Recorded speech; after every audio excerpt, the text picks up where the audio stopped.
أشهد أن لا إله إلا الله وحده لا شريك له وأشهد أن محمدا عبده ورسوله أما بعد فأعوذ بالله من الشيطان الرجيم بسم الله الرحمن الرحيم الحمد لله رب العالمين الرحمن الرحيم مالك يوم الدين إياك نعبد وإياك نستعين اهدنا الصراط المستقيم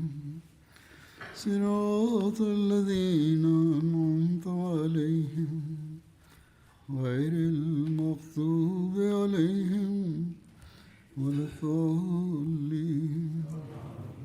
गुज़िरियल ख़ुतबे में पाण सॻोरन सल्लल्लाहु अलैहि वसल्लम जे लश्कर सां गॾु ख़ामोशी सां मके जे वेझो पहुचणु ऐं ड्राबो करण जो ज़िक्र थी रहियो हो. पाण 10,000 जॻहुनि ते बाहियूं रोशन करायाऊं. अबू सुफ़ियान ऐं उन जे साथियुनि ॾिठो इन शइ खे त ॾाढो घबराए विया. इन जो कुझु तफ़सील पहिरियां बयानु थियो. इन ज़िम्न में वधीक तफ़सील बयानु कयां थो. हज़रत मुस्लिह मऊद हीअ तफ़सील हिकिड़े हंधि हीअं बयानु कनि था त छो त अब्बास अबू सुफ़ियान जा पुराणा दोस्त हुआ, तंहिं करे उन्हनि अबू सुफ़ियान ते ज़ोर भरियो त हू उन्हनि सां गॾु सुवारी ते वेही रहे ऐं रसूलुल्लाह सल्लल्लाहु अलैहि वसल्लम जी ख़िदमत में हाज़िर थिए. जीअं त उन्हनि इन जो हथु पकिड़े उठ ते साण विहारे छॾियो ऐं उठ खे अड़ी हईं. रसूलुल्लाह सल्लल्लाहु अलैहि वसल्लम जी मजलिस में पहुता. हज़रत अब्बास डिॼनि पिया त हज़रत उमर जेके उन्हनि सां गॾु पहिरे ते मुक़ररु हुआ किथे हिन खे क़तलु न करे छॾिन. पर रसूलुल्लाह सल्लल्लाहु अलैहि वसल्लम पहिरियां ई फरमाए चुका हुआ त जेकॾहिं अबू सुफ़ियान तव्हां मां कंहिंखे रलिजे त उनखे क़तलु न कजो. हीउ सॼो नज़ारो अबू सुफ़ियान जी दिलि में हिकिड़ो अज़ीमुशान तग़युर पैदा करे चुको हो. अबू सुफ़ियान ॾिठो त कुझु ई साल पहिरियां असां रसूलुल्लाह सल्लल्लाहु अलैहि वसल्लम खे सिर्फ़ु हिकिड़े साथी सां गॾु मके मां निकिरण ते मजबूर करे छॾियो हो, पर अॼु अञा 7 साल ई गुज़रिया आहिनि जो हू 10,000 कुदूसिन समेत मके ते बिना ज़ुल्म ऐं बिना ज़्यादती जे जाइज़ तौर ते हमलियावर थियो आहे ऐं मके वारनि में ताक़त नाहे त इन खे रोके सघनि. जीअं त रसूल करीम सल्लल्लाहु अलैहि वसल्लम जी मजलिस ताईं पहुचंदे पहुचंदे कुझु इन्हनि ख़्यालनि जे करे ऐं कुझु दहशत ऐं ख़ौफ़ जे करे अबू सुफ़ियान हको बको थी चुको हो. पाण सॻोरन सल्लल्लाहु अलैहि वसल्लम उन जी हीअ हालत ॾिठी त हज़रत अब्बास खे फ़रमायाऊं त अबू सुफ़ियान खे साण वठी वञ ऐं राति पाण वटि रखियसि. सुबुह हिन खे मूं वटि आणिजांइ. जीअं त राति अबू सुफ़ियान हज़रत अब्बास सां गॾु रहियो. जॾहिं सुबुह जो उनखे पाण सॻोरन सल्लल्लाहु अलैहि वसल्लम वटि आंदाऊं त फजर जी निमाज़ जो टाइम हो. मके जे माण्हुनि खे सुबुह जो उथी निमाज़ पढ़ण जी कहिड़ी ख़बर हुई. अबू सुफ़ियान हेॾे होॾे मुस्लमाननि खे पाणी सां भरियल कौरा खणी ईंदे वेंदे ॾिठो ऐं उनखे नज़र आयो त को वुज़ू करे पियो थो, को सफ़बंदी करे पियो थो. त अबू सुफ़ियान सम्झो त शायदि मुंहिंजे लाइ को नए क़िस्म जो अज़ाब तजवीज़ थियो आहे. जीअं त उन घबराए हज़रत अब्बास खां पुछियो त हीअ माण्हू सुबुह सुबुह ई छा था पिया कनि. हज़रत अब्बास चयो तोखे डिॼण जी ज़रूरत नाहे, हीअ माण्हू निमाज़ पढ़णु लॻा आहिनि.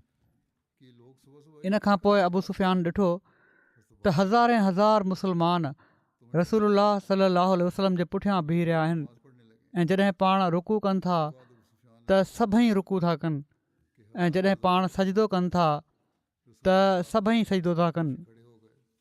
हज़रत अब्बास छो त पहिरे ते हुअण जे करे नमाज़ में शामिल न थिया हुआ।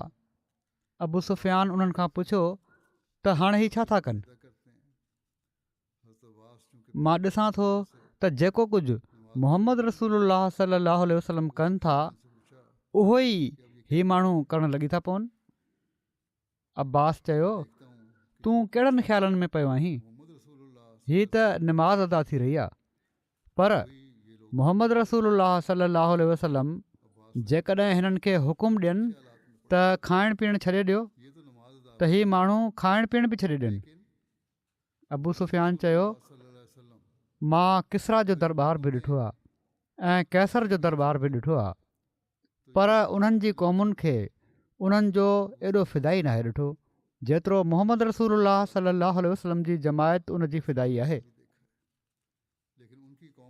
वरी अब्बास चयो त हीअ नथो थी सघे त तूं मोहम्मद रसूलुल्लाह सल्लल्लाहु अलैहि वसल्लम खे अॼु हीअ दरख़्वास्त कर त पाण पंहिंजी क़ौम सां अफ़ब जो मामिलो कनि।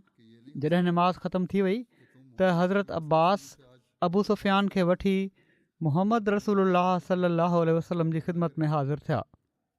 पाण सॻोरन सल्लल्लाहु अलैहि वसल्लम फ़रमायो अबू सुफ़ियान छा अञा वक़्तु नाहे आयो त तोते हीअ हक़ीक़त रोशन थी वञे त अलाह खां सवाइ को माबूद नाहे? अबू सुफ़ियान चयो मुंहिंजा माउ पीउ तव्हां ते क़ुर्बान थियनि, तव्हां वॾा ई हलीम तमामु ई शरीफ़ ऐं वॾा ई सिला रहमी करण वारा इंसान आहियो। मां हाणे हीअ ॻाल्हि सम्झी चुको आहियां त जेकॾहिं ख़ुदा खां सवाइ को ॿियो माबूद हुजे हा त कुझु त असांजी मदद करे हा। इन खां पोइ पाण सॻोरन सल्लल्लाहु अलैहि वसल्लम फ़रमायो ऐं अबू सुफ़ियान छा अञा टाइम नाहे आयो त तूं सम्झी वठी त मां अल्लाह जो रसूल आहियां? अबू सुफ़ियान चयो वरी उन इहो ई चयो त मुंहिंजा माउ पीउ तव्हां ते क़ुर्बान थियनि, इन बारे में अञा मुंहिंजी दिलि में कुझु शक शुबा आहिनि। पर अबू सुफ़ियान जे तरदुद जे बावजूदि उन जा ॿई साथी जेके उन सां गॾु ई मके खां ॿाहिरि मुस्लमाननि जे लश्कर जी ख़बरचार लहण आया हुआ ऐं जन मां हिकिड़ा हकीम बिन हिज़ाम हुआ उहे मुस्लमान थी विया। इन खां पोइ अबू सुफ़ियान बि इस्लाम क़बूल कयो, पर उन जी दिलि ग़ालिबन फ़तह मका खां पोइ पूरी तरह खुली। ईमान आणण खां पोइ हकीम बिन हिज़ाम चयो या रसूलुल्लाह सल्लल्लाहु अलैहि वसल्लम छा ही लश्कर तव्हां पंहिंजी क़ौम खे हलाक करण जे लाइ आंदो आहे?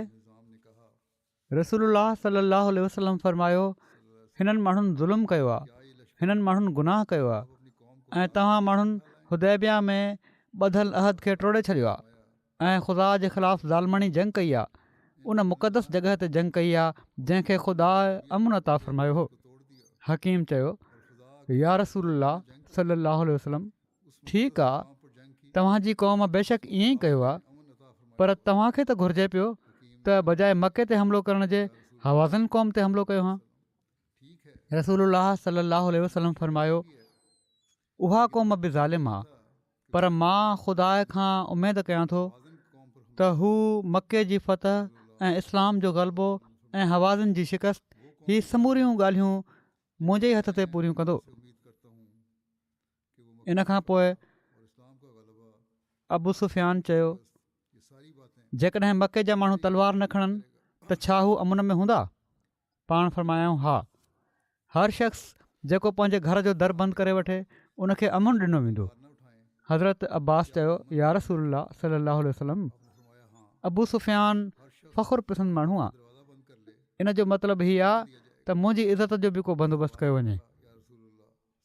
पाण फ़रमायाऊं त ठीकु आहे, जेको शख़्स अबू सुफ़ियान जे घर में हलियो वञे उनखे बि अमन ॾिनो वेंदो, जेको मस्जिद काबा में घिरी वञे उनखे बि अमन ॾिनो वेंदो, जेको पंहिंजा हथियार फिटो करे छॾे उनखे बि अमन ॾिनो वेंदो, जेको पंहिंजो दर बंदि करे वेही रहे उनखे बि अमन ॾिनो वेंदो, जेको हकीम बिन हिज़ाम जे घर में हलियो वञे उनखे बि अमन ॾिनो वेंदो।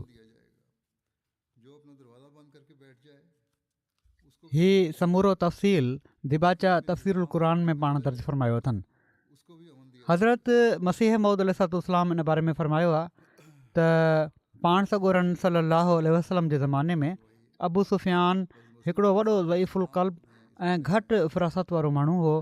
जॾहिं पाण सॻोरन सलाहु वसलम मके ते फ़तह हासिलु कई त उनखे चयाऊं त छा तूं हाणे बि नथो सम्झी, तोखे हींअर ताईं हीउ पतो नाहे लॻो त हीउ इंसानी हथ जो कमु नाहे। उन जवाब में चयो त हाणे सम्झ अची वई आहे त तुंहिंजो ख़ुदा सचो आहे। जेकॾहिं हिननि बुतनि में कुझु हुजे हा त हीअ असांजी हिन वक़्तु मदद कनि हा। पोइ जॾहिं हुनखे चयो वियो त मुंहिंजी नबूअत ते ईमान आणी थो, पाण सॻोरन सलम उनखे फ़रमायो, सुवालु कयो उनखां त उन तरदुद ज़ाहिरु कयो ऐं उनजी सम्झ में तौहीद आई ऐं नबूअत न आई। के मादाई अहिड़ा हूंदा आहिनि जो उन्हनि में फ़िरासत घटि हूंदी आहे।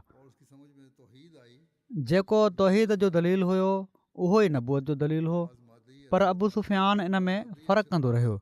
उन तौहीद ऐं नबूअत खे अलॻि करे छॾियो। त पाण फ़रमाइनि था त सभई हिकिड़े तबिके जा इंसान न आहिनि हूंदा। के पहिरें जीअं सिद्दीक़ अकबर रज़ी अलाह ताला अन्हु आहिनि उन्हनि जहिड़ा हूंदा आहिनि, के औसत दर्जे जा ऐं के आख़िरी दर्जे जा। इब्न अक़वा बयानु कनि था त जॾहिं अबू सुफ़ियान ऐं हकीम बिन हिज़ाम वापसि वञी रहिया हुआ त हज़रत अब्बास पाण सॻोरन सलाहु वसलम जी ख़िदमत में अर्ज़ु कयो त या रसूल अल्लाह, मूंखे अबू सुफ़ियान जे इस्लाम जे बारे में ख़दशो आहे। हज़रत अब्बास चयो त इनखे वापसि घुराए वठो एसि ताईं जो इस्लाम खे सम्झी वठे ऐं पाण सॻोरन सलम सां गॾु अलाह जे लश्करनि खे ॾिसी वठे।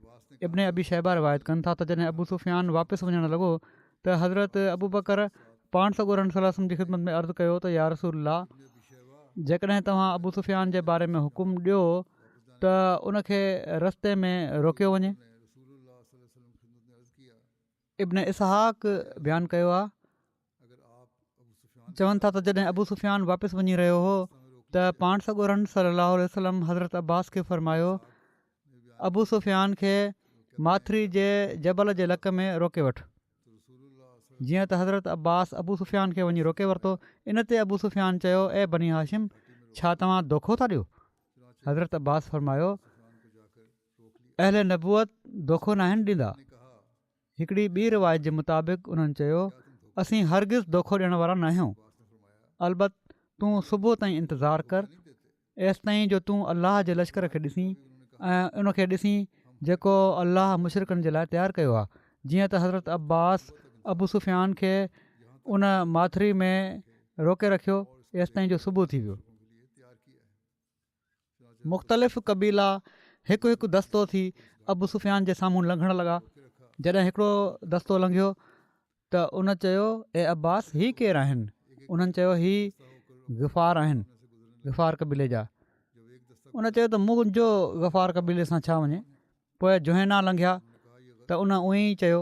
वरी साद बिन हुज़ैम लंघिया त उन उअं ई चयो त मुंहिंजो हिननि माण्हुनि सां कहिड़ो कमु। पोइ सुलैम लंघिया त उन वरी बि ईअं ई चयो।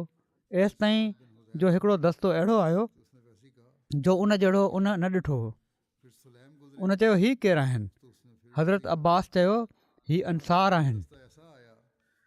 हिननि जा सरदार हज़रत साद बिन उबादा आहिनि, जिन वटि झंडो आहे। हज़रत साद बिन उबादा जोश में चयो, ऐं अबू सुफ़ियान, अॼोको ॾींहुं लड़ाई जो ॾींहुं आहे, अॼु काबे जी हुरमत न रहंदी। अबू सुफ़ियान हीअ ॿुधी चयो, अब्बास, बर्बादी जो हीअ ॾींहुं छा ख़ूब हूंदो जेकॾहिं मुक़ाबले जो मौक़ो मिली वञे हा। चवनि था, विढ़ूं हा त पोइ त सही हो, हाणे त असां विढ़ी बि नथा सघूं।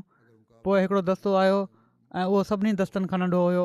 उन में पाण सॻोरा सलाहु वसलम हुआ ऐं हुज़ूर जा असहाब हुआ ऐं नबी सलाहु वसलम जो झंडो हज़रत ज़ुबैर बिन अवाम वठो। हिकिड़ी ॿी रिवायत में हीअ अहिड़ी तरह बयानु थियो आहे त जॾहिं रसूलुल्लाह सलाहु वसलम अबू सुफ़ियान जे भरिसां लंघिया त उन चयो, या रसूलुल्लाह, छा तव्हां पंहिंजी क़ौम जे क़त्ल आम जो हुकुम ॾेई छॾियो आहे? छा तव्हां नथा ॼाणो त साद बिन उबादा छा था चवनि? पाण सॻोरन सां पुछियो त उन छा चयो आहे? अबू सुफ़ियान ॿुधायो त हू हीअं पियो चए, मां तव्हांखे तव्हांजी क़ौम जे बारे में अलाह ताला जो वास्तो थो ॾियां, तव्हां सभिनी माण्हुनि खां वधीक पाकबाज़, सिला रहमी करण वारा ऐं रहम फ़रमाइण वारा आहियो। पाण सॻोरन सलाहु वसलम फ़रमायो, सद ग़लति चयो आहे। अॼोको ॾींहुं त रहमत जो ॾींहुं आहे। अॼु अलाह ताला काबे खे अज़मत अता कंदो ऐं अलाह ताला कुरैश खे हक़ीक़ी इज़त अता फ़रमाईंदो। इब्न इसहाक़ लिखियो आहे त हज़रत साद जेको चयो हुयो उहो मुहाजरनि मां कंहिं ॿुधी वरितो। इब्न हशाम बयानु कयो आहे इन वाक़े खे त उहे हज़रत उमर हुआ जन ॿुधो। उन्हनि चयो, या रसूलल्लाह सल्लल्लाहु अलैहि वसल्लम, असीं अमुन में न आहियूं, शायदि हज़रत साद कुरैश ते हमिलो करे ॾियनि। ॿी रिवायत जे मुताबिक़ हीअ ॻाल्हि हज़रत अब्दुर्रहमान बिन औफ़ ऐं हज़रत उस्मान चई।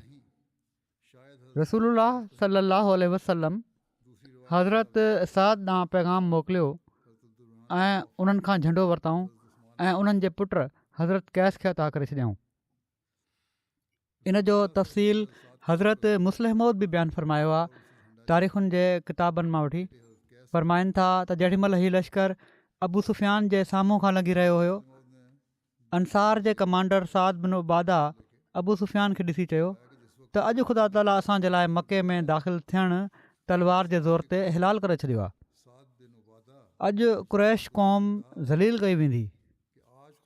जॾहिं रसूल करीम सल्लल्लाहु अलैहि वसल्लम अबू सुफ़ियान जे भरिसां लंघिया त उन ॾाढियां आवाज़ में चयो, या रसूलल्लाह, छा तव्हां पंहिंजी क़ौम जे क़तल जी इजाज़त ॾेई छॾी आहे?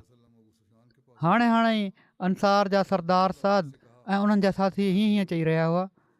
उन्हनि ॾाढियां आवाज़ में हीउ चयो आहे त अॼु लड़ाई थींदी ऐं मके जी हुरमत अॼु असांखे लड़ाई खां न झले सघंदी ऐं कुरैश खे असां ज़लील करे छॾींदासीं। या रसूलल्लाह सल्लल्लाहु अलैहि वसल्लम, तव्हां त दुनिया में सभिनी खां वधीक नेक, सभिनी खां वधीक रहीम ऐं सभिनी खां वधीक सिला रहमी करण वारा इंसान आहियो। छा अॼु पंहिंजी क़ौम जे ज़ुल्मनि खे विसारे न छॾींदो? अबू सुफ़ियान जी हीअ शिकायत ऐं मिंथ ॿुधी उहे मुहाजिर बि जिन खे मके जी घिटियुनि में मारियो कुटियो वेंदो हुयो, जिन खे घरनि ऐं जाइदादनि खां बेदख़ल कयो वेंदो हुयो, तड़पी विया ऐं उन्हनि जे दिलनि में बि मके जे माण्हुनि जे बारे में रहम पैदा थी वियो ऐं उन्हनि चयो, या रसूलल्लाह सल्लल्लाहु अलैहि वसल्लम, अंसार मके वारनि जे ज़ुल्मनि जा जेके वाक़िया ॿुधा आहिनि, अॼु इन्हनि जे करे असां नथा ॼाणूं त हू कुरैश सां कहिड़ो मामिलो कनि। रसूलुल्लाह सल्लल्लाहु अलैहि वसल्लम फरमायो, अबू सुफ़ियान सद ग़लति चयो आहे। अॼु रहम जो ॾींहुं आहे। अॼु अलाह ताला कुरैश ऐं काबतुल्ला शरीफ़ खे इज़त बख़्शण वारो आहे। पोइ पाण हिकिड़े माण्हू खे साद ॾांहुं मोकिलियाऊं ऐं फ़रमायाऊं त पंहिंजो झंडो पंहिंजे पुट कैस खे ॾेई छॾ त हू तुंहिंजी जॻह ते अंसार जे लश्कर जो कमांडर हूंदो। अहिड़ी तरह पाण मके वारनि जी दिलि बि रखे वरितऊं ऐं अंसार जी दिलनि खे बि सदमो पहुचण खां महफ़ूज़ रखियऊं। ऐं रसूलुल्लाह सल्लल्लाहु अलैहि वसल्लम खे कैस ते पूरो एतमाद बि हो, छो त कैस तमामु ई शरीफ़ तबियत जा नौजवान हुआ। अहिड़ा शरीफ़ जो तारीख़ में लिखियलु आहे त उन्हनि जी वफ़ात जे वेझो जॾहिं के माण्हू उन्हनि खां पुछण लाइ आया ऐं के न आया त उन्हनि पंहिंजे दोस्तनि खां पुछियो त छा सबबु आहे जो के मुंहिंजा जेके वाक़िफ़ आहिनि उहे मुंहिंजी इयादत जे लाइ न आहिनि आया, मूंखां पुछण न आहिनि आया। उन्हनि जे दोस्तनि चयो त तव्हां वॾा मुख़ैर माण्हू आहियो ऐं हर शख़्स खे उनजी तकलीफ़ महल कर्ज़ु ॾेई छॾींदा आहियो। शहर जा केतिरा ई माण्हू तव्हांजा कर्ज़ी आहिनि ऐं उहे इन लाइ तव्हांजी इयादत जे लाइ न आहिनि आया त शायदि तव्हांखे ज़रूरत हुजे ऐं तव्हां उन्हनि खां पैसा घुरी वियो। पाण फ़रमायाऊं, अड़े मुंहिंजे दोस्तनि खे खामखां तकलीफ़ थी, मुंहिंजे तरफ़ां सॼे शहर में ऐलान करे छॾियो त हर शख़्स जंहिं ते कैस जो कर्ज़ु आहे उहो उनखे माफ़ु आहे। इन ते एॾा माण्हू उन्हनि जी इयादत जे लाइ आया जो उन्हनि जे घर जूं ॾाकणियूं भॼी पियूं। इब्न अबी शैबा रिवायत कई आहे त हज़रत अब्बास चयो, या रसूलल्लाह सल्लल्लाहु अलैहि वसल्लम, तव्हां मूंखे इजाज़त ॾियो त मां मके वारनि वटि वञा ऐं उन्हनि खे दावत ॾियां ऐं तव्हां उन्हनि खे अमुन अता करे छॾियो। जीअं त हू रसूलुल्लाह सल्लल्लाहु अलैहि वसल्लम जे अछे रंग जे शाबा नाले खचर ते सुवार थी रवाना थिया। हू मके में दाख़िल थिया ऐं उन्हनि चयो, ऐं मके वारो, इस्लाम क़बूलियो निजात हासिल करे वेंदो। तव्हां वटि एॾो वॾो लश्कर आयो आहे जो जंहिंजो मुक़ाबिलो करण जी तव्हां में ताक़त कान्हे। हज़रत मुस्लिम मौत बयानु फ़रमाइनि था त जॾहिं लश्कर लंघे वियो त अब्बास अबू सुफ़ियान खे चयो, हीउ ॾिसे पियो न लश्कर खे, जीअं बयानु थियो आहे त साम्हूं खां लश्कर लंघे रहियो। अबू सुफ़ियान खे चयाईं त हाणे पंहिंजी सुवारी डोड़ाए मके पहुच ऐं इन्हनि माण्हुनि खे इतलाह ॾेई छॾ त मोहम्मद रसूलुल्लाह सल्लल्लाहु अलैहि वसल्लम अची विया आहिनि ऐं उन्हनि हिन शिकिल में मके जे माण्हुनि खे अमान ॾिनी आहे। जॾहिं त अबू सुफ़ियान पंहिंजी दिलि में ख़ुशि हुयो त मां मके जे माण्हुनि लाइ निजात जो रस्तो कढी वरितो आहे। उनजी घरवारी हिंदा, जेका इस्लाम जी शुरूआति खां मुस्लमाननि सां बोग़ ऐं कीनो रखण जी माण्हुनि खे तालीम ॾींदी पई अचे ऐं बावजूदु काफ़िर हुअण जे फ़िल हक़ीक़त हिकिड़ी दिलेर औरत हुई। उन अॻिते वधी पंहिंजे मुड़ुस जी ॾाढ़ी खां वरितईं उनखे ऐं मके वारनि खे सॾु करणु शुरू कयईं त अचो ऐं हिन पोड़े बेवकूफ़ खे क़तलु करे छॾियो, जो बजाए हिन जे जो तव्हांखे हीअ नसीहत करे हा त वञो ऐं पंहिंजनि जानियुनि ऐं पंहिंजे शहर जी इज़त जे लाइ विढ़ंदे मारिजी वञो, हीअ तव्हां में अमन जो ऐलान करे पियो थो। अबू सुफ़ियान उनजी इन हरकत खे ॾिसी चयो त बेवकूफ़, हीअ इन्हनि ॻाल्हियुनि जो टाइम कोन्हे, वञ ऐं पंहिंजे घर में वञी लिकी पओ। मां उन लश्कर खे ॾिसी आयो आहियां जंहिं लश्कर जे मुक़ाबले जी सॼे अरब में ताक़त कान्हे। इस्लामी लश्कर जे मके में दाख़िल थियण जो वाक़ियो लिखियलु आहे बुख़ारी में। हज़रत उर्वा खां रिवायत आहे त पाण हज़रत ज़ुबैर खे हुकुम ॾिनऊं त हू मके जे मथे हिसे क़ज़ा मां दाख़िल थियनि। हू पंहिंजो झंडो हजून में खोड़े छॾनि ऐं हुज़ूर जे अचण ताईं जॻह न छॾनि। हजून वादी महसब तरफ़ हिकिड़ो जबल आहे जेको बैतुल्ला खां 1.5 मील जे मुफ़ासिले ते आहे। हज़रत ख़ालिद बिन वलीद लश्कर जे साॼे हिसे ते मुक़ररु हुआ। उन्हनि जे दस्ते में असलम, सुलैम, ग़िफ़ार, मुज़ैना ऐं जुहैना जा क़बीला शामिल हुआ। रसूलुल्लाह सल्लल्लाहु अलैहि वसल्लम उन्हनि खे हुकुम ॾिनो त हू मके जे हेठाहीं वारे इलाइक़े लीत मां दाख़िल थियनि। पाण उन्हनि खे वेझनि घरनि जे भरिसां झंडो खोड़ण जो हुकुम ॾिनो। पाण सॻोरन सल्लल्लाहु अलैहि वसल्लम हज़रत अबू उबैदा बिन जराह खे प्यादल दस्ते ते मुक़ररु कयो।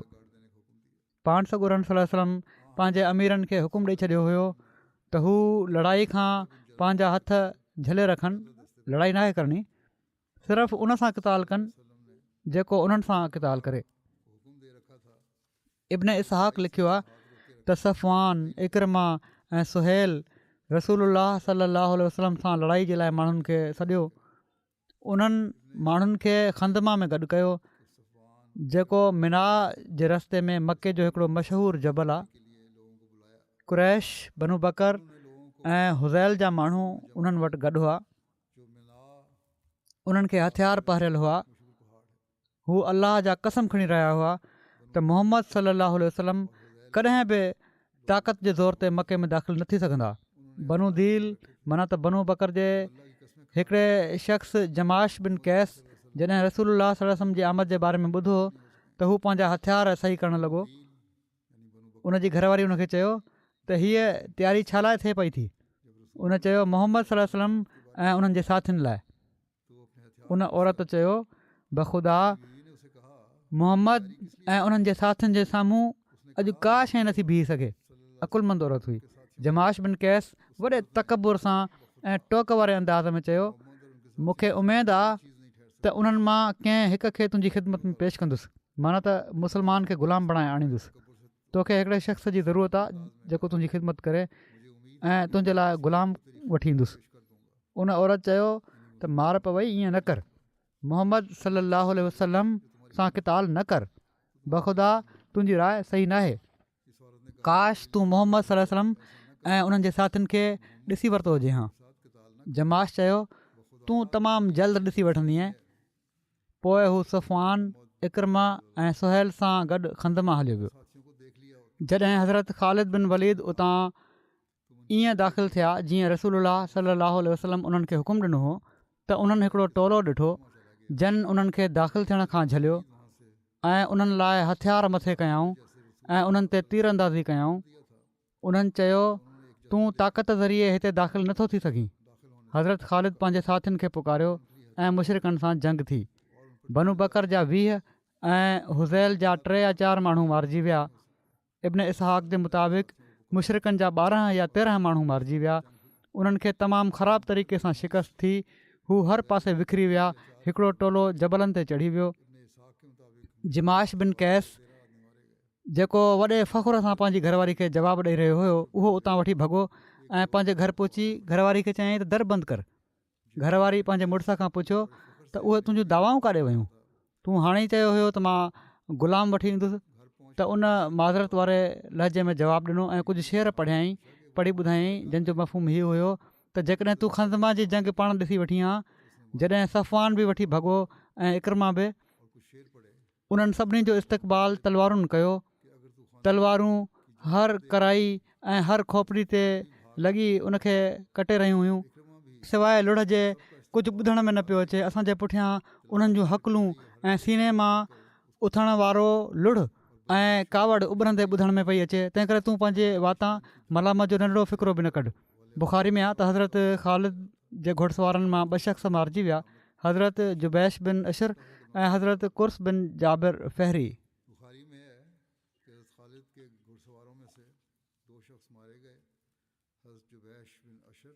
मके वारनि लाइ अमुन जे ऐलान जे बारे में लिखियलु आहे त पाण सॻोरनि सल्लल्लाहु अलैहि वसल्लम अबू सुफ़ियान खे अमान ॾिनी ऐं हकीम बिन हिज़ाम खे अमान ॾिनी ऐं फ़रमायाऊं त मके वञी ऐलान करे छॾियो त जेको हथियार उछले छॾींदो उहो अमुन में हूंदो, जेको पंहिंजे घर में दाख़िल थी वेंदो उहो अमान हासिलु कंदो, जेको काबतुल्ला शरीफ़ जे अङण में हलियो वेंदो उहो अमान हासिलु कंदो, जेको अबू सुफ़ियान जे घर में दाख़िल थी वेंदो उहो अमान हासिलु कंदो ऐं जेको हकीम बिन हिज़ाम जे घर में दाख़िल थी वेंदो उहो बि अमान हासिलु कंदो।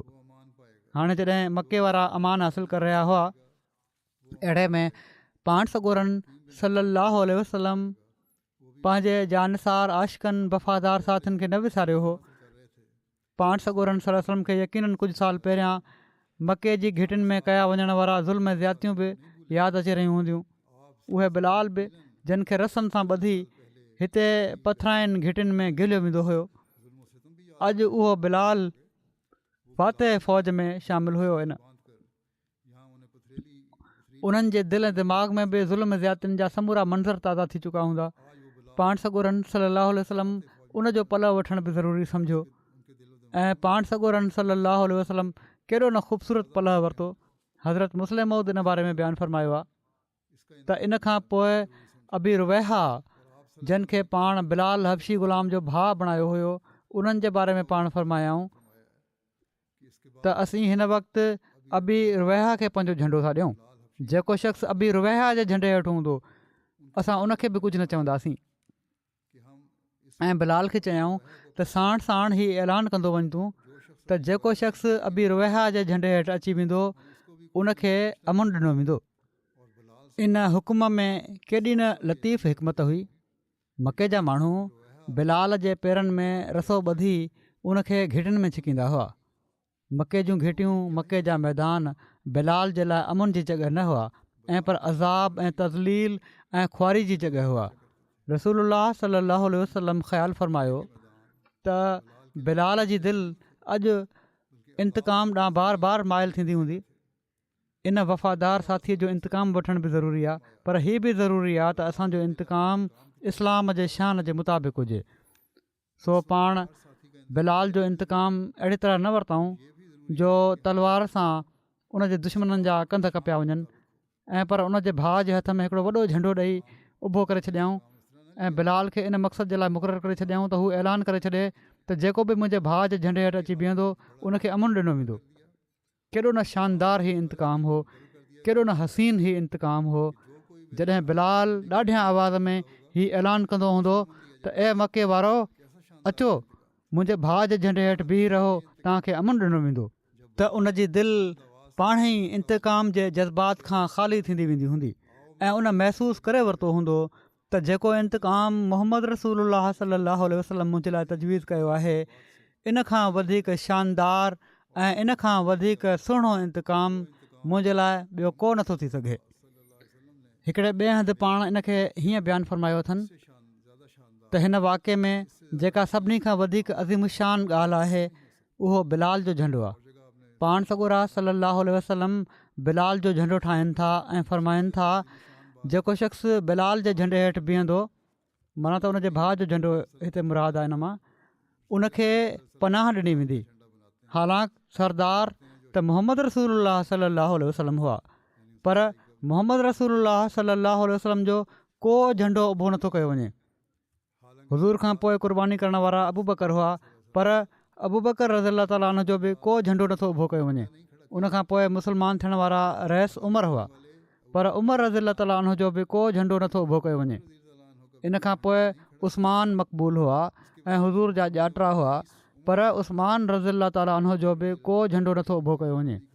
उन्हनि खां पोइ अली हुआ, जेके हुज़ूर जा भाउ हुआ ऐं हुज़ूर जा ॼातिरा बि हुआ, पर अली रज़ियल्लाहु ताला अन्हु जो झंडो बि नथो उभो कयो वञे। पोइ अब्दुर्रहमान बिन औफ़ उहे शख़्स हुआ जंहिंजे बारे में पाण सॻुरा सल्लल्लाहु अलैहि वसल्लम फ़रमाइनि था त पाण उहे शख़्स आहिनि जो जेसिताईं पाण जीअरा आहिनि मुस्लमान क़ौम में इख़्तिलाफ़ु न थींदो, पर अब्दुर्रहमान जो को झंडो नथो ठाहियो वञे। पोइ अब्बास हुज़ूर जा चाचा हुआ ऐं हू कॾहिं कॾहिं गुस्ताखी बि करे वठंदा हुआ त पाण नाराज़ न थींदा हुआ, पर रसूल करीम सल्लल्लाहु अलैहि वसल्लम उन्हनि जो बि को झंडो न ठाहियो। पोइ समूरा रईस ऐं चोटी जा माण्हू मौजूदु हुआ। ख़ालिद बिन वलीद जेको हिकिड़ो सरदार जो पुटु, पाण वॾो नाम्यारो इंसानु हुयो, उहो मौजूदु हुयो। अमर बिन आस हिकिड़ो सरदार जो पुटु हुयो। अहिड़ी तरह ॿिया वॾा वॾा सरदारनि जा पुट हुआ, पर उन्हनि मां कंहिं हिक जो बि झंडो नथो ठाहियो वञे। झंडो ठाहियो वञे थो त बिलाल जो ठाहियो वञे थो। छो? इन जो छा सबबु हो? इन जो सबबु हीउ हुयो जो काबतुल्ला शरीफ़ ते जॾहिं हमिलो थियणु लॻो हुयो त अबू बकर ॾिसे पियो त जिन खे मारियो वञण वारो आहे उहे हिन जा माइट आहिनि, ऐं उन पाण बि चई छॾियो हुयो त या रसूलल्लाह, छा तव्हां पंहिंजे भाइरनि खे मारींदव? हू ज़ुल्मनि खे विसारे चुको हुयो ऐं ॼाणे पियो त हीअ मुंहिंजा भाइर आहिनि। उमर बि चवनि त इहो ई पिया त या रसूलल्लाह, हिननि काफ़रनि खे मारियो। पर पोइ जॾहिं पाण उन्हनि खे माफ़ु करण ते आया त हू पंहिंजी दिलि में इहो ई चवंदा हूंदा त चङो थियो असांजा भाउ बख़्शिया विया। उस्मान ऐं अली बि चवंदा हूंदा त असांजा भाइर बख़्शिया विया। उन्हनि असां सां सख़्तियूं करे वरितियूं त छा थियो? ख़ुदि रसूल करीम सल्लल्लाहु अलैहि वसल्लम बि उन्हनि खे माफ़ु करण महिल इहो ई सम्झंदा हूंदा त हिननि में मुंहिंजा चाचा बि हुआ, भाइर बि हुआ, हिननि में मुंहिंजा ॼातिरा अज़ीज़ ऐं मिट माइट बि हुआ। जेकॾहिं मां हिननि खे माफ़ु करे छॾियो त चङो ई थियो, मुंहिंजा पंहिंजा मिट माइट बची विया। सिर्फ़ु हिकिड़ो शख़्स हुयो जंहिंजी मके में का मिटरी माइटरी न हुई, जंहिंजी मके में का ताक़त न हुई, जंहिंजो मके में को साथी न हुयो, ऐं उन जी बेवसी जी हालति में उन ते उहो ज़ुल्म कयो वेंदो हुयो जेको न अबू बकर ते थियो, न अली ते थियो, न उस्मान ते थियो, न उमर ते थियो, ऐं पर पाण सॻोरनि सल्लल्लाहु अलैहि वसल्लम ते बि न थियो। ॿरंदड़ ऐं ततल वारीअ ते बिलाल खे उघाड़ो लिटायो वेंदो हुयो। तव्हां ॾिसो, पहिरियों उघाड़े मई ऐं जून में बि हली रहिया हुजूं, हिते त घटि गर्मी आहे, पर गरम मुल्कनि में पहिरियों उघाड़े बि नथा हली सघूं मई ऐं जून जे महीने में, त उते बि गर्मी में नथा हली सघूं पहिरियों उघाड़े। हिन खे उघाड़ो करे ततल वारी ते लिटायो वेंदो हुयो। पोइ कोकनि वारा जूता पाए नौजवान उन जे सीने ते नचंदा हुआ ऐं चवंदा हुआ त चओ ख़ुदा खां सवाइ ॿिया महबूद आहिनि, चओ मोहम्मद रसूलुल्लाह सल्लल्लाहु अलैहि वसल्लम कूड़ो आहे।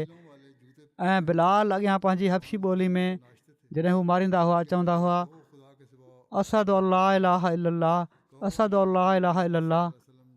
उहो शख़्स अॻियां इहो ई जवाबु ॾींदो हुयो त तव्हां मूं ते जेतिरो बि ज़ुल्म कयो, मां जॾहिं ॾिसी वरितो आहे त ख़ुदा हिकु आहे त ॿ कीअं चई छॾियां। ऐं जॾहिं मूंखे ख़बर आहे त मोहम्मद रसूलुल्लाह सल्लल्लाहु अलैहि वसल्लम ख़ुदा जा सचा रसूल आहिनि, त मां उन्हनि खे कूड़ो कीअं चई छॾियां। इन ते हू अञा मारणु शुरू करे ॾींदा हुआ। महीननि जा महीना गर्मियुनि जे मौसम में उन्हनि सां इहो ई हाल थींदो हुयो।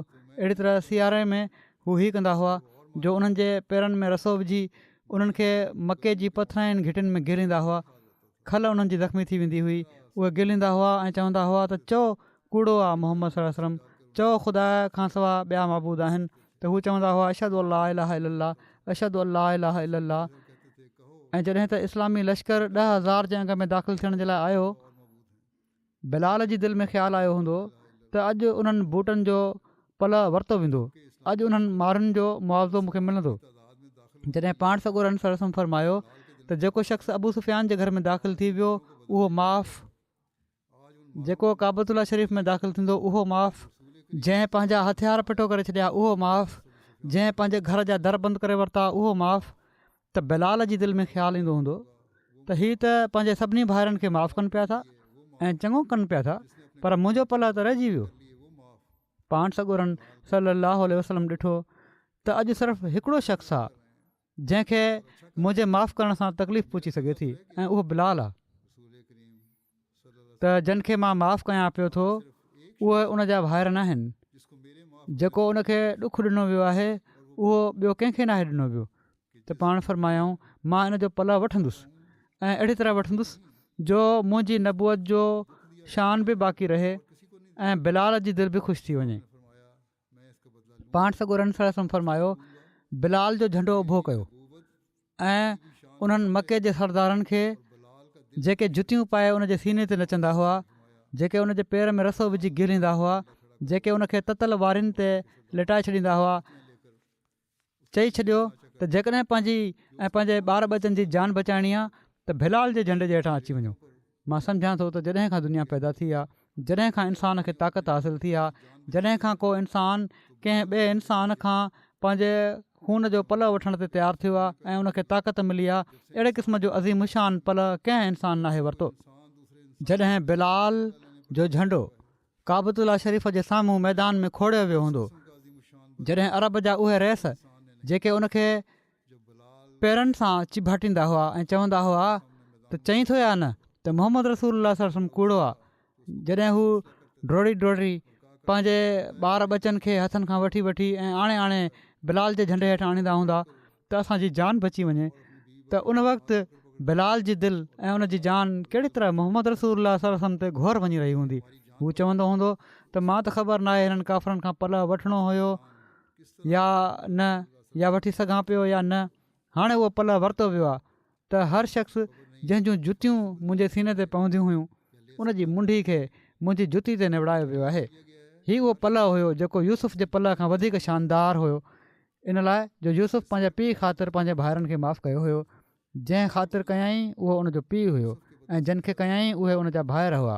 ऐं मोहम्मद रसूलुल्लाह सल्लल्लाहु अलैहि वसल्लम पंहिंजे चाचनि ऐं भाइरनि खे हिकिड़े ग़ुलाम जी जुतियुनि तुफ़ैल माफ़ु कयो।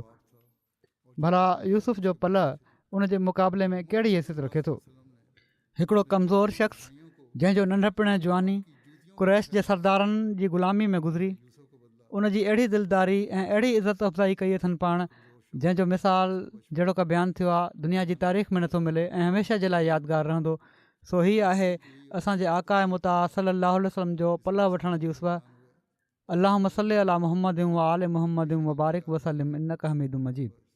इब्न हिशाम लिखियो आहे त फ़तह मक्का में मुहाजिरनि जो शिआर या बनी अब्दुर्रहमान हो, मन त ए अब्दुर्रहमान जा पुटो। ख़ज़रत जो शिआर या बनी अब्दुल्ला हो, मन त ए अब्दुल्ला जा पुटो। ऐं औस जो शिआर या बनी उबैदुल्ला हो, मन त ए उबैदुल्ला जा पुटो। जॾहिं रसूलुल्लाह सल्लल्लाहु अलैहि वसल्लम अज़ाख़िर जे जाबलू रस्ते ते आया जेको क़ज़ा जो ॿियो नालो आहे, त रसूल करीम सल्लल्लाहु अलैहि वसल्लम फ़तह मक्का जे ॾींहुं हितां ई मके में दाख़िल थिया त पाण तलवारुनि जी चमक ॾिठऊं त फरमायाऊं मां तव्हांखे किताल खां मना न कयो हुयो। चयो वियो त ख़ालिद सां मुक़ाबिलो थियो आहे त उन्हनि बि शमशीर ज़नी कई, पहिरियां दुश्मन हमिलो कयो।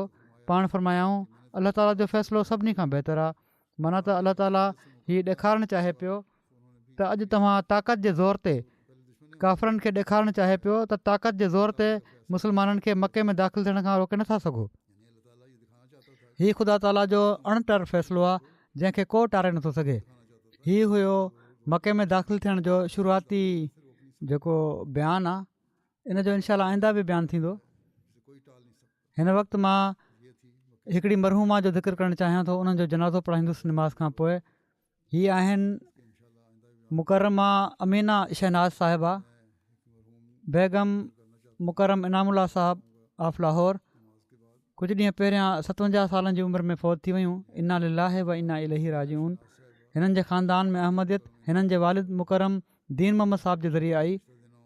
जन 1934 में 15 सालनि जी उमिरि में कादियान वञी हज़रत ख़लीफ़तुल मसीह सानी जे हथ ते बैत कई हुई।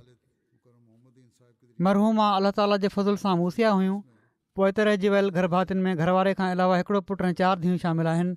हिननि जा पुट मुकरम वजीउल्ला साहब मुबलिग आहिनि सेनेगाल में ऐं उते ख़िदमत जी तौफ़ीक़ हासिलु कनि पिया था ऐं मैदान अमल में हुअण जे करे पंहिंजी वालदा जे जनाज़े ऐं तदफ़ीन में शामिलु न थी सघिया। हिननि जा पुट मुरबी साहिबु जेके आहिनि वजीउल्ला साहिबु, हीअ लिखनि था त ख़ाकसार जी वालदा तमामु नेकसियत ख़ातून हुयूं, नमाज़ रोज़े जूं पाबंद, क़ुर शरीफ़ जी बाक़ाइदगी सां तिलावत कंदियूं हुयूं, ॿारनि जी बि पूरी निगरानी कंदियूं हुयूं, ख़िलाफ़त अहमदिया सां वॾी मोहबत करण वारियूं हुयूं। का बि परेशानी या ख़ुशी जो इल्मु थींदो हुयो त मूंखे चवंदियूं हुयूं त ख़लीफ़े वक़्त खे ख़तु लिख। महिमाननि जी दिलिजोई करण वारियूं ऐं पंहिंजी हैसियत खां वधीक उन्हनि जी ख़िदमत कंदियूं हुयूं। ग़ैर अहमदी पाड़ेसरियुनि सां बि मोहबत जो वर्ताव हो, बावजूदि इन जे जो के पाड़ेसरी मुखालफ़त बि कंदा हुआ, पर पाण हमेशह उन्हनि जो हक़ अदा कंदियूं हुयूं पाड़ेसराइप जो। हिननि जा घरवारा इनामुल्ला साहिबु चवनि था त मूंसां बहितरीनु ज़िंदगी गुज़ारियाऊं। सॼी ज़िंदगी जेतिरी जमायती ख़िदमत जी तौफ़ीक़ मिली उन में मुंहिंजो भरपूर साथ ॾिनऊं। जेकॾहिं जमायती कम जे करे सॼो ॾींहुं या राति बि घर खां ॿाहिरि रहणो पवंदो हुयो त कॾहिं बि शिकायत न कयऊं। वॾियूं महिमान नवाज़ हुयूं। वफ़ात खां 1 महीनो अॻु बि तक़रीबन 22 जमायती महिमाननि जे लाइ पाण खाधो ठाहियऊं। ग़रीबनि जी हर मुमकिन मदद कंदियूं हुयूं। चंदनि जी अदायगी में पंहिंजे मरहूमनि तरफ़ां बि चंदो ॾींदियूं हुयूं। औलाद जी तरबियत बि बहितरीनु रंग में करण जी कोशिशि कयऊं। वॾो वक़्तु पंहिंजे हल्के में सेक्रेटरी माल जी ख़िदमत अंजाम ॾिनऊं ऐं वफ़ात महल बि इन ई ख़िदमत ते मामूर हुयूं। हिननि जा वॾा भाउ चवनि था त मुंहिंजी भेण मोहबत करण वारी ऐं हर हिक सां शफ़क़त करण वारी हुई। 5 वक़्त निमाज़ूं नंढपिण खां पढ़ण वारियूं हुयूं। तहजद गुज़ार ऐं ख़िलाफ़त सां तमामु घणी मोहबत करण वारियूं, बाक़ाइदा क़ुर शरीफ़ जी तिलावत करण वारियूं। ॿारनि ऐं ख़ानदान जा ॿिया जेके बि ॿार हुआ उन्हनि जे घर वेंदा हुआ त उन्हनि खे बि निमाज़ जी पाबंदी कराईंदियूं हुयूं ऐं तिलावत करण जी तलक़ीन कंदियूं हुयूं। ग़ैर जमायत सां बि सुठो तालुक़ु हुन। हिकिड़ी ग़ैर अहमदी पाड़े वारी चवे थी त मूंसां हिननि जो 20 सालनि जो तालुक़ु हुयो ऐं मूंसां भेणुनि जहिड़ो वर्ताव कंदियूं हुयूं। मुंहिंजे ॿारनि सां माउ जहिड़ो वर्ताव हुयो। मुंहिंजा ॿार बि हिननि खे अमा ई चवंदा हुआ। हर कम में मूंखे हमेशह बहितरीनु सलाह ॾींदियूं हुयूं। शरीफ़ ग़ैरत जमायत बि आहिनि जेके तालुक़ बि रखनि था ऐं पोइ क़दुरु बि कनि था। सदर रचना टाउन चवनि थियूं त मरहूअ जी वफ़ात जे करे असांजी मजलिस मां हिकिड़ी तमामु मुख़लिस ऐं जमायती निज़ाम सां वफ़ा शियार लजना हली वई। तक़रीबन 20 सालनि खां सेक्रेटरी माल जो कमु सर अंजाम ॾेई रहियूं हुयूं ऐं वॾे इख़लास सां कमु करे रहियूं हुयूं। जमायती तहरीकुनि में ख़ुदि वधी सदी हिसो वठंदियूं हुयूं। हालात कहिड़ा बि हुजनि कंहिंखे हथे ख़ाली न मोकिलींदियूं हुयूं। गर्मियुनि में हर गर्मियुनि में हीअ चवनि थियूं, बाक़ी ॿारनि बि लिखियो आहे धीअनि बि, त ख़म्स जे ॾींहुं हर हफ़्ते रोज़ो रखंदियूं हुयूं। हिननि जे घर में को प्रोग्राम रखियो वेंदो हुयो त खुलियल दिलि सां उनखे क़बूलु कंदियूं हुयूं। इन जी महिमान नवाज़ी बि कंदियूं हुयूं। अलाह ताला हिननि सां मग़फ़िरत ऐं रहम जो वर्ताव फरमाए। हिकिड़ो पुटु जेको मुरबी आहे, जेको मूं ज़िक्र कयो आहे, मैदान अमल में आहे ऐं हुअण जे करे शामिल बि न थी सघियो जनाज़े में, अलाह ताला उनखे बि सब्र ऐं हौसलो अता फरमाए ऐं हिननि जी दुआउनि जो वारिस बणाए हिननि सभिनी ॿारनि खे।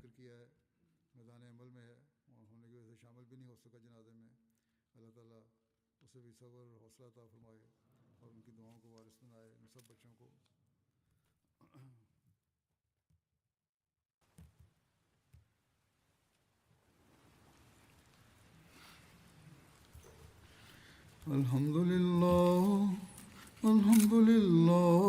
نحمده ونستعينه ونستغفره ونؤمن به ونتوكل عليه ونعوذ بالله من شرور أنفسنا ومن سيئات أعمالنا من يهده الله فلا مضل له ومن يضلله فلا هادي له ونشهد أن لا إله إلا الله ونشهد أن محمدا عبده ورسوله عباد الله رحمكم الله إن الله يأمر بالعدل والإحسان وإيتاء ذي القربى وينهى عن الفحشاء